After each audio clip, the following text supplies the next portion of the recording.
When somebody else takes power in our Western communities, each program stops. What I really admire on Chinese politics, especially on these 5-year plans,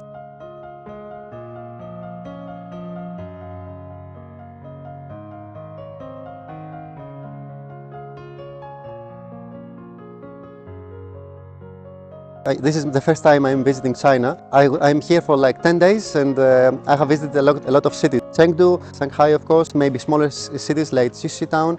Specifically, I am interested in how Chinese cities are implementing the sponge city concept to manage water resources. Adapting these high-tech simulation tools to preserve the historic and natural beauty of Greek islands while modernizing their infrastructure is a key area where I see fruitful cooperation between our two ancient civilizations. There is a very big difference concerning the European and the Western states. The opportunities I see here, they really have no limit. You exceed in the technological sector, economic sector. If you walk in a Chinese city, everybody has a job, everybody has a house that is living.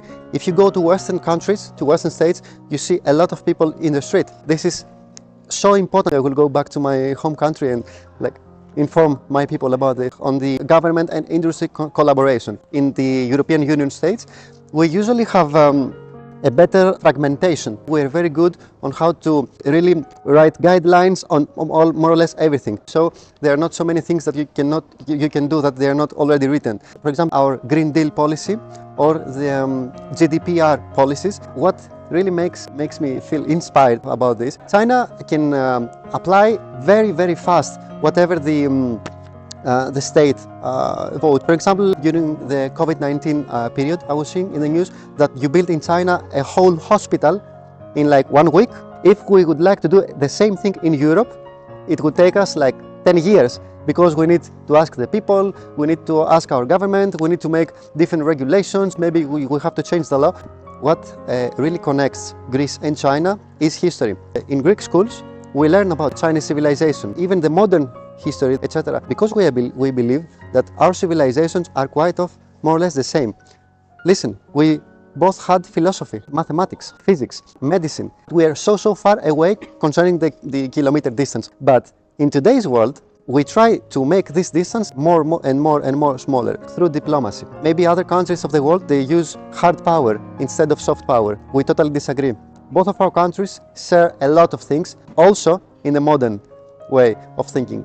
Today, we must continue the dialogue between our two states. I saw in China, and that I want to inform my fellow Greeks, is that we must choose ways to make the lives of our people better. Greece and China have two major sections and sectors of cooperation. The first sector is the second biggest port of Europe, the port of Piraeus, which is it belongs to COSCO company. It is a Chinese company.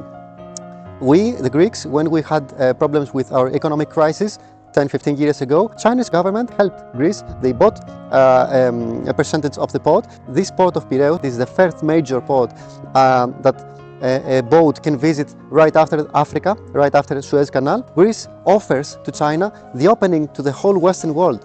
These days, we have some difficult situation concerning the diplomatic relations with the Western states and the United States of America, but the port of Piraeus must continue work. The second sector of our cooperation is the tourism industry. A lot of Greek people come for vacation, for holidays in China, and of course, the Chinese people, they come to our islands of Mykonos or Santorini or other islands like Rhodos or Crete.